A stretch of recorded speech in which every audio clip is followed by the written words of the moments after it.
Great. Yeah. Thanks, everyone, for coming to my talk. So I'm going to talk about something happening on the data infrastructure side. It's something that, it's a new kind of system called Lakehouse that a bunch of companies are trying to build. So it's, I think, an interesting component of the data stack that I think over time will become increasingly important. And this is something that we at Databricks started to design and build pretty early on, but many other companies are doing it, as I'll talk about. I think it's actually a natural evolution of a lot of the data management systems we have today. So basically, I'm going to talk about a couple of things. So first of all, I want to argue that a lot of the problems that data and ML engineering faces today, not all of them, but definitely a bunch of them, stem from the complex data architectures that companies are forced to deploy, which involve lots of different systems that are better at managing different types of data for different workloads, and often moving and coordinating between these systems is a major problem. So that's the first thing, and because of this, people are looking to simplify the kind of systems you run, and Lakehouse systems are a new design that kind of tries to combine the benefits and use cases of what used to be separate systems before. So in particular, they support data engineering, SQL data warehousing, and machine learning on the same data store. And they're also built, the reason it's called Lakehouse is because they're built on data lake storage, which is low cost and very scalable.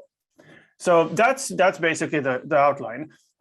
So let's start with what are the problems that people face with data. At Databricks, we work with companies that do a wide range of different things, from sort of simple SQL-based reporting and warehousing to machine learning. And interestingly, we talk with them all the time. We ask them, hey, what do you wish your data platform did? Should it be faster? Should it be more scalable? Should it be cheaper? Whatever. But actually, the top problems that users have with data today tend to be with the data itself. The data quality, first of all, and then timeliness.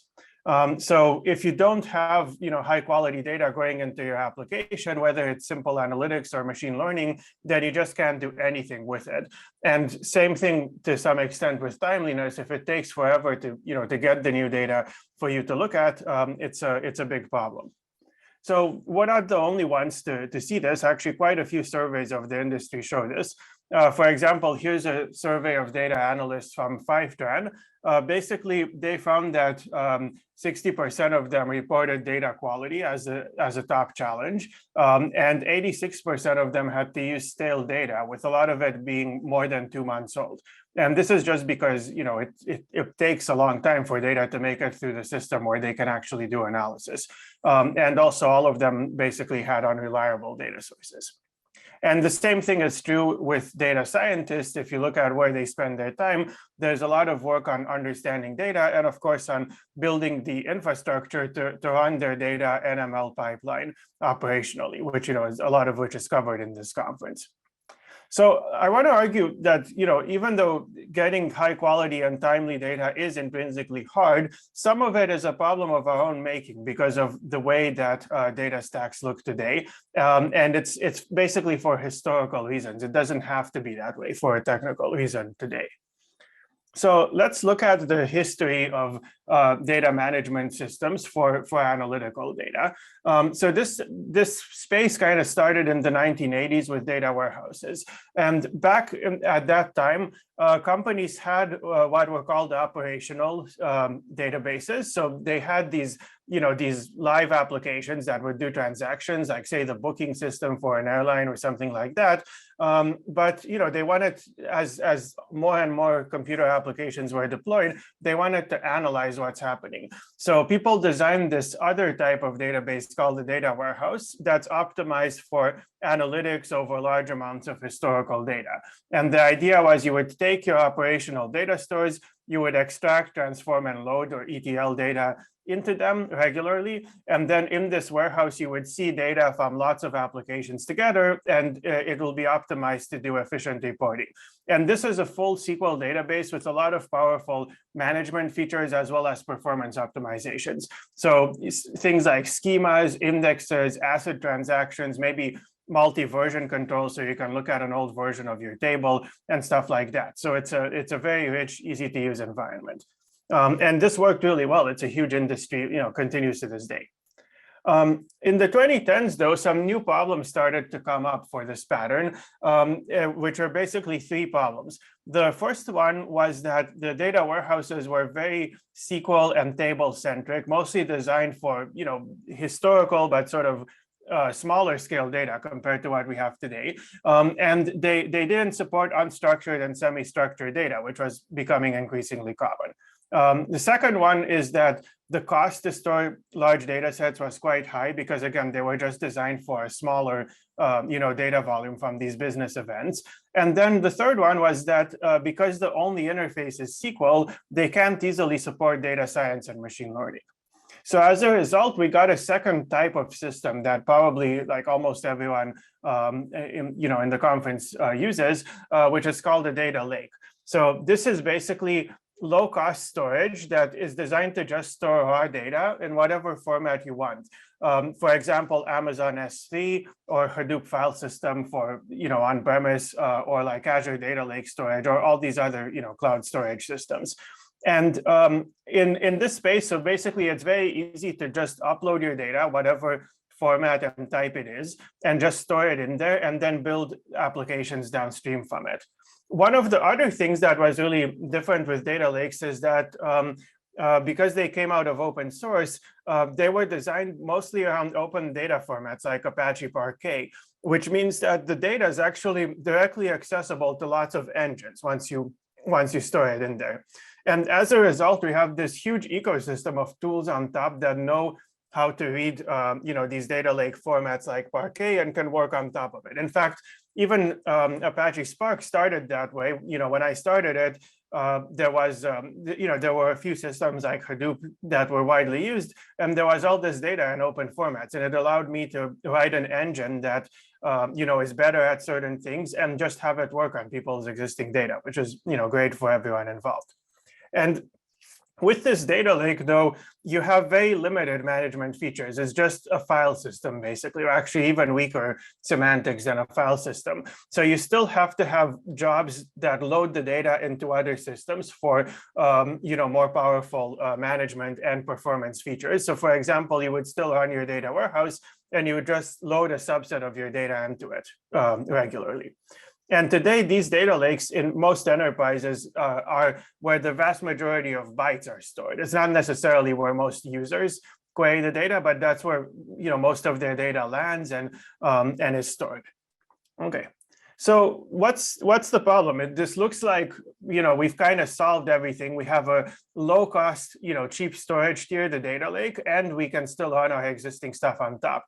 So yeah, it definitely it does let you run all these things, but the problem is that it's complex to use, and in particular, it's a lot more complex than the single warehouse you had in the 1980s, where as soon as an event happens in your operational system, it just gets loaded into there, and analysts can immediately query it and can start analyzing whatever happened.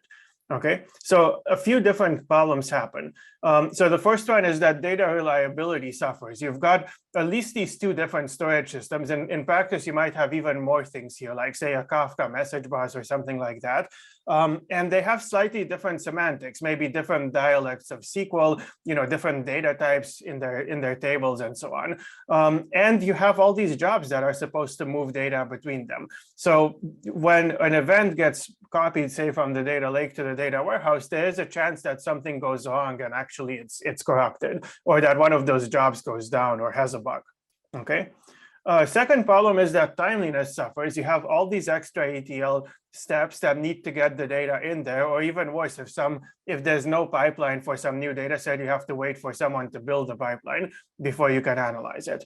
And then, of course, you also have high costs because you're duplicating some of your data, and you've got these extra jobs that are running that are basically just transcoding from one format to another, and copying bytes from one system to another. They cost a lot, and they're not really doing something useful. You're just spending sort of cloud credits on that.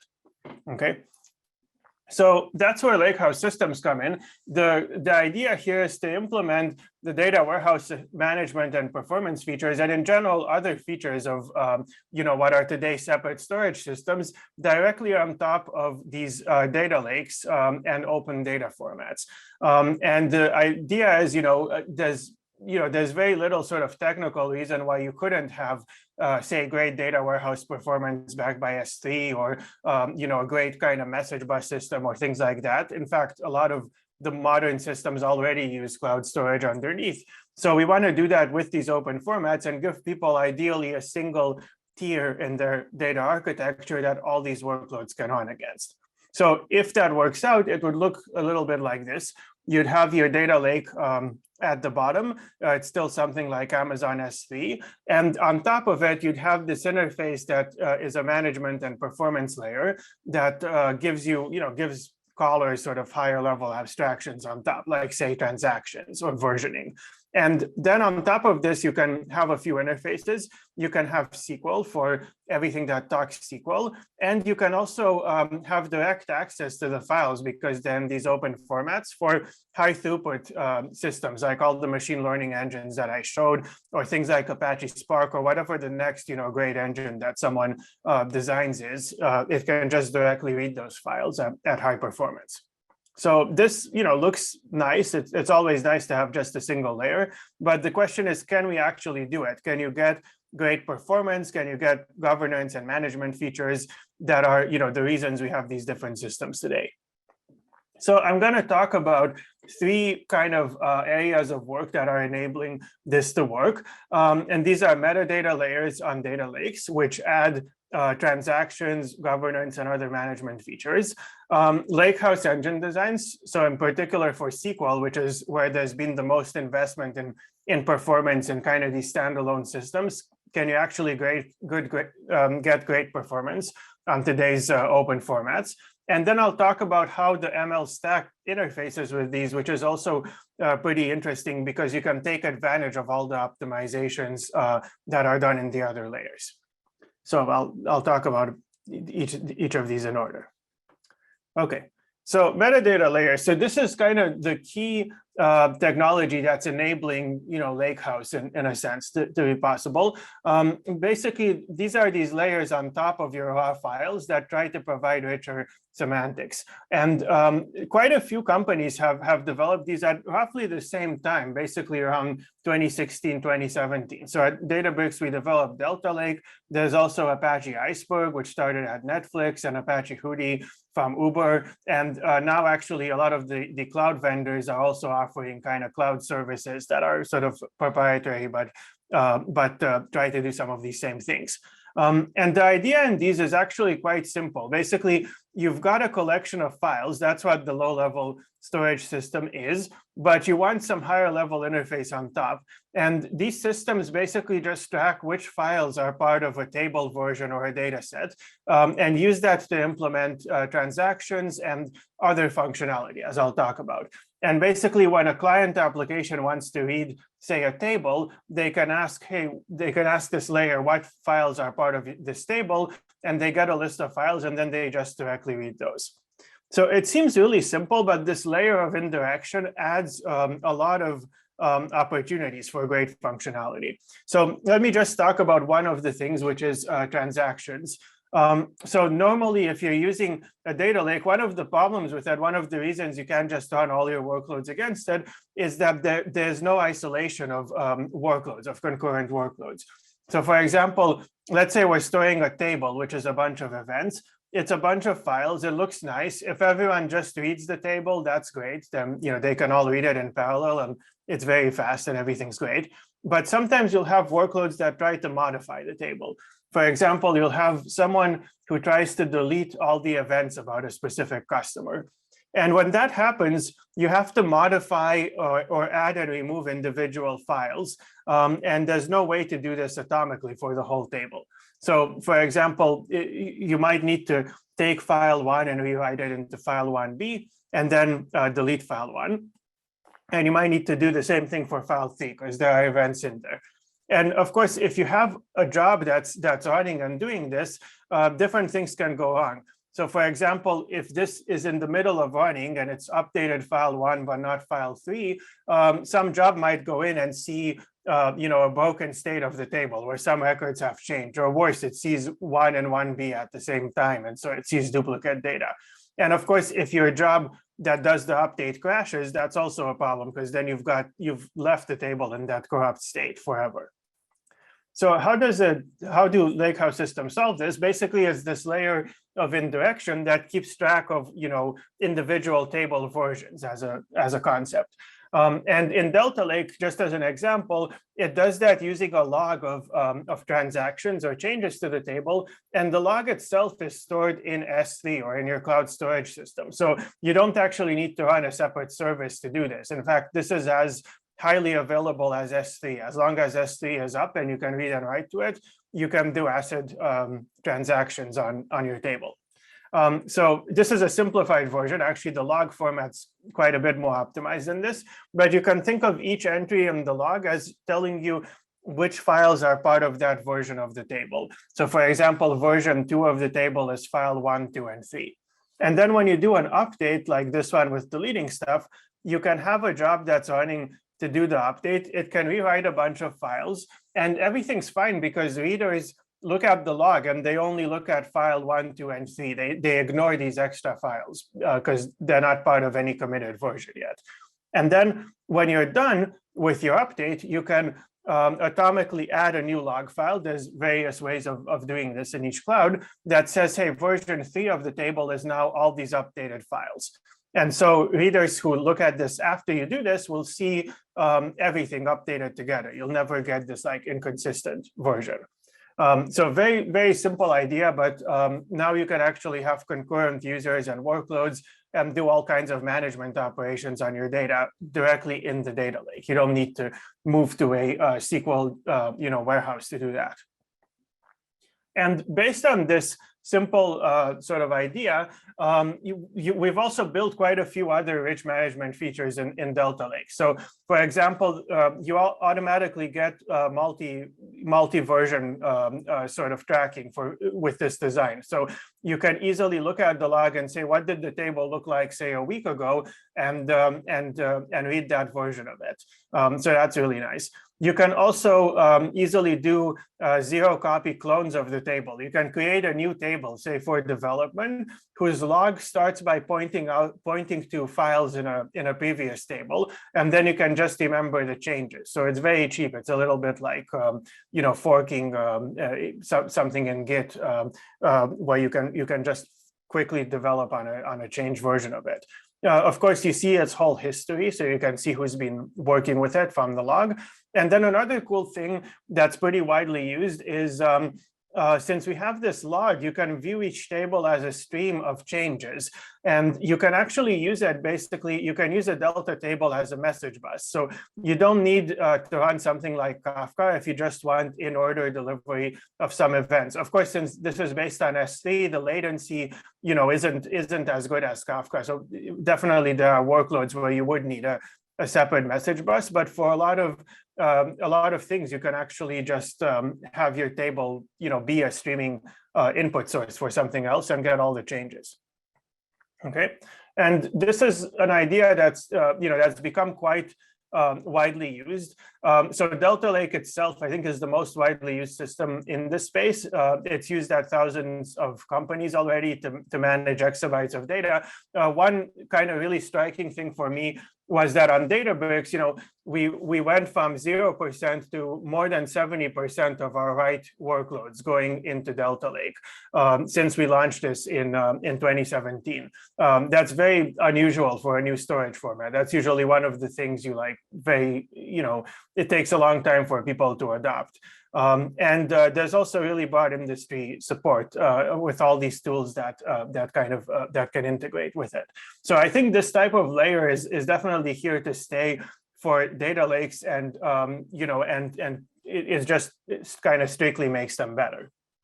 Now, this is great we made data lakes better in terms of management, but it's still not enough to replace the separate systems we have today. And one of the core issues people worry about is performance, because with data warehouses, you've got these, like basically 40 years of engineering into building these bespoke systems with co-design, storage, and compute and query planning that can do analytical queries.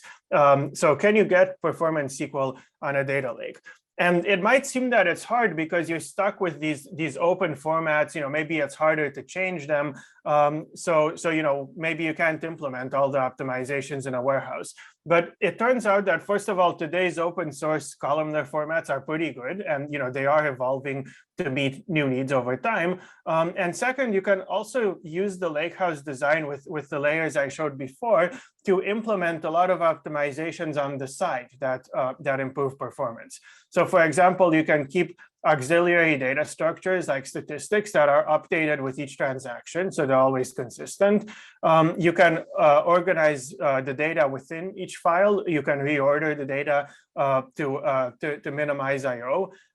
You can do caching, and you can also design engines, like a data warehouse engine, but for today's open formats that actually perform pretty well. And these things together help with both cold and hot data. So all the things you do on storage let you minimize the amount of bytes you have to scan. And then once you do scan those bytes, you can do a lot of things in memory or in the CPU to make the execution faster. So a bunch of companies are building engines for these. I'll talk about what we are building at Databricks with Photon, which is our engine. It's basically a version of Spark that is faster, that uses modern kind of warehouse techniques. So I'll just briefly show how some of these things work. So one of the optimizations is auxiliary data structures, right? So even if your base data is in an open format like Parquet, you can also build many data structures on the side that speed up queries. And with something like Delta Lake, you can maintain them with your transactions, so they're always up to date. So for example, one of the things we do in Delta Lake is called min-max zone map. So for each Parquet file, we have statistics about each column, the minimum and maximum in it. And normally Parquet actually has these inside the file itself. But the problem is you have to do a lot of IOs to look at the footer of each file and figure out its statistics and decide whether it's relevant to your query. So you have, if you have 1 million files, you have to do 1 million IOs to see what's in them. With Delta Lake, we just take these and we basically store them in the Delta table log. And 1 million of these entries, especially once you compress them, will just be a few megabytes. So it's super cheap to store that stuff in there. But the cool thing is that they're now all together in one place. So when you read your snapshot of the table, you read all the statistics and you can immediately narrow down to which files are relevant for a specific query. And you only have to do one IO. It takes a few hundred milliseconds to do that with S3 instead of millions of them. So just to show you how you use these, basically when you get a query with conditions in it, you can eliminate a lot of files based on their min-max statistics to know they're not relevant to the query. So in this one, actually only the last file could have records in the range we care about. And then when you run the query, you can just read that one file. Okay, so that's one optimization. Another thing that we do is optimizing the data layout within each file. So if you know which records will be accessed, are likely to be accessed together, you can sort your files and sort the records inside them to keep those close together to minimize I/O. And there are a lot of techniques here that you can use. We implemented a bunch of them, including space filling curves that let you cluster the records in a file along 2 dimensions and have locality in both. So this means if you query on a range of each of those dimensions, you have to read a lot less than the whole file. So that's this one. And of course, on top of these systems, you can do caching. We implement caching on top of solid state disks, and we have this special sort of half decompressed format that's actually faster than just putting Parquet on an SSD. And then in the engine itself, you can implement all kinds of work, like, for example, using vector instructions on the CPU. And we've done that in an engine that basically is compatible with Apache Spark. So we're running a lot faster than the open source Java-based engines for SQL workloads. So, and it turns out, with at least so far, like, the Parquet format hasn't really been a limitation. It's a well-designed format, and we can match the performance of of data warehouses with custom formats using this open one. So yeah, so if you put all this together, you actually get pretty competitive systems. We've been running benchmarks against a lot of the popular cloud data warehouses. We have a bunch of these. This is one we posted about last year, where you can see on a pure data warehousing benchmark, TPCDS, that like ships with every data warehouse in the industry, we're actually doing quite a bit faster than a dedicated system that does that. So at least today, I don't think there's any technical evidence that like you'd get better performance, or that you shouldn't use these open formats and use Lakehouse if you want the best data warehousing performance. Okay. And then the final thing I'll talk about is how this ties to machine learning and the interesting things you can do with Lakehouse for that. So with machine learning today, as you saw in a lot of talks, you have the challenge of how to set up your data pipelines and make them reliable. And it's pretty hard because you'll probably want data from a lot of different systems in your company. You might have some data in your data lake. You might also have stuff in your data warehouse. And with the data warehouse specifically, it's kind of painful to do machine learning with it, at least with large amounts of data, because ML workloads need to basically read entire tables or entire large data sets. And data warehouses with the SQL interfaces are mainly designed for sort of smaller queries that extract a small subset of the data. So just reading the data through SQL from these is often really slow. Basically it has to be transcoded from the internal format to some open format that the ML engine understands. And you have to have a bunch of nodes doing that. Now, you could decide to not read directly from the warehouse. You could export the data to a data lake, but then this is yet another ETL step that could go wrong. That could break your ML pipeline if this has gone wrong before you even get to look at the data and run ML on it. And you could also try to keep your production data sets in both the data warehouse and lake, but that's even more complex, and more things can go wrong as you're then trying to run this application. So with the Lakehouse, first of all, just by having a single storage tier, it makes things quite a bit simpler. The ML frameworks, many of them can already support reading Parquet. And as long as you have a small sort of shim layer that tells them which files to read, they can just integrate with the transaction management and other features in the Lakehouse, and then they can just read those files in parallel directly from cloud storage without having some other node in between that's translating them into a different format. And you can also use engines like Spark, which have declarative APIs that can do query optimization. So that's pretty nice. But then the other cool thing is you get these built-in features like data versioning, streaming, and so on that help with the ML lifecycle. So for example, in ML Flow, we automatically track which version of a table you used in an experiment, so you can get back that same data. So a lot of these systems are now integrating with kind of leading ML platforms like Feast, Tecton, and ML Flow. All of them can work with Delta Lake, for example. So it's an exciting area, and there's a lot more to be done here. But I think having a powerful data management system is really important for doing ML. So that's mostly what I wanted to talk about. I'll skip this, just showing how things work. But yeah, if there's one thing to take away, it's that today's world with many separate data systems, I think, doesn't have to be that way for a technical reason. It's that way for historical reasons because of how these evolved. And I think over time, we'll converge to ways to do very high quality, SQL workloads, data engineering, ML, and so on the same system that is based on low cost cloud storage. And that's what we're trying to do with Lakehouse Systems. And I think it's something you'll start seeing throughout the industry. Thanks. Awesome stuff, Matei. Dude, legendary. I appreciate you coming on here and teaching us about this. Do you got a few minutes for some questions? Sure. Yeah, if you'd like. Yeah. All right. So, first one up is about assessing data quality. How do you assess data quality and what makes it good or reliable data? Yeah, that's a great question. Yeah, it kind of, I mean, it definitely depends on your setting. I think so. So there are different approaches to doing it. Like one approach is to have automated tests that run against it, like checking, is a large fraction of the data null and so on, or are these values out of range? And with the systems I showed, you can run those tests and you can actually roll back to an old table version if you see a problem, or you can decide, not to push a change into the production version of your table.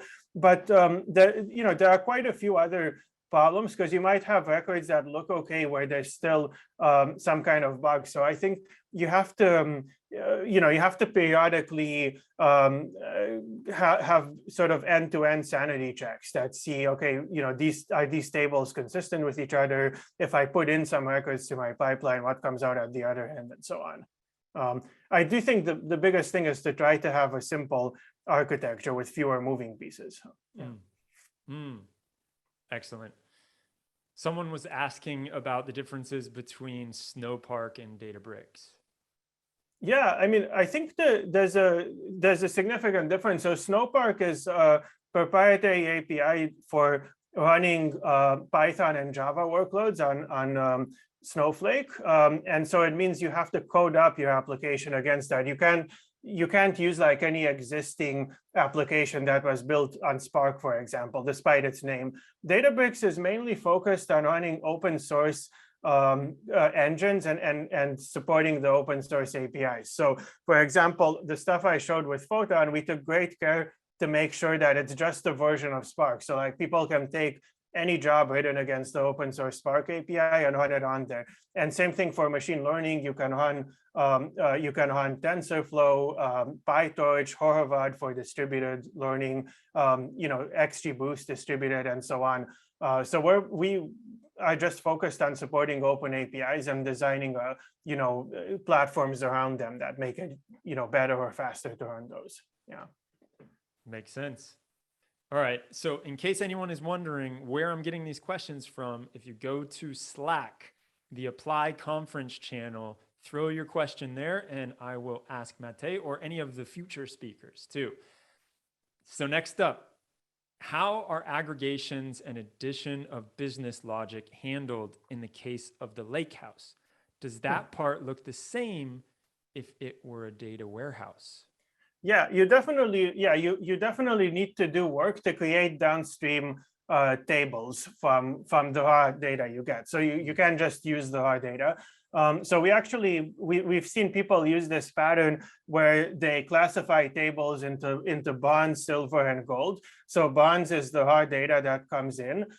Silver, you have pipelines that they often use the streaming mechanism I talked about, where you can listen to changes in a table and then update some downstream thing based on that. And then they have a final tier called gold, which is things that they're pretty sure are vetted and very easy for everyone to consume. But one of the really cool things is if you're an analyst or a data scientist coming in there, and 99% of what you need is in the gold tables, but there's some fields that aren't in there, or some aggregations that aren't, you can still go and query the other tables in the same system and bring in all that stuff. So you can have access to everything. You don't need to, like, let's say you're working today, if you're working in like Snowflake all the time as your warehouse, but there's some stuff that isn't in there yet, you have to like learn and get access to a whole different system to like then query, query S3. So with the one tier, you avoid that. Yeah. Okay.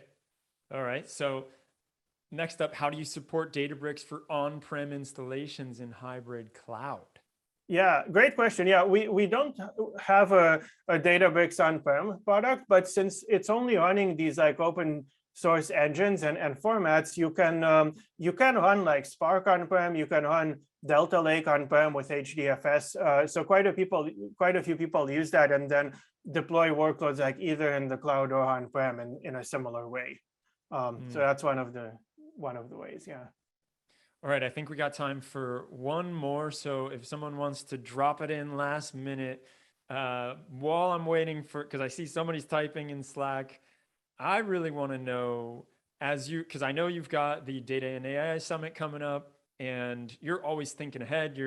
I think a lot of us look at you as quite a visionary in the space. What are some big things that you think need to happen in the next year in this space? Mm-hmm. Yeah, I mean, there's a lot of stuff I think to still figure out in the ML space, and it's really cool to see that ideas that used to be only at very advanced tech companies, such as feature platforms, are now gaining wide adoption. So I think there's a lot to do just to figure out a good set of concepts that you can tie together that bridge between data teams and machine learning teams. And yeah, I think there's still a lot to figure out there. I don't know. Let's see. Yeah, I mean, yeah, I think the other kind of interesting trend that I think we're starting to see with these feature platforms too is the need to do more stuff in real time. I think that's also really cool, and like that's one of the things that we're investing in. We're seeing a lot of growth in with Spark streaming engine, for example. So I think that's going to happen more and more, but I think that's a slower rate of evolution overall than the ML platform one. Yeah. Excellent point. The bridging the gap between the data and ML. I like that. So last question from Ash. Have you seen companies adopt data mesh architecture as opposed to data platforms? Yeah, great question. We have seen that. And one of the cool things with the cloud now is, now that most of your storage is in systems like S3, you could have different teams managing the storage and still run computations efficiently over all of it, because it's all in the same data center, right? Even if they have different AWS accounts or whatever, they're in the same region, it's in the same place. So it actually makes it easier to have this decentralized ownership of data. And it's one of the things we've been trying to support. I actually work a lot on the governance and data sharing products at Databricks, and we definitely see this pattern of distributed ownership. So yeah. Excellent, man. Well, I appreciate you coming on here. That's all we've got for now with Matei live, but he will be in Slack. I know there's a few more questions for you, so feel free to take the conversation over there. Matei, this was awesome, dude. I really appreciate it. Great. Thanks a lot.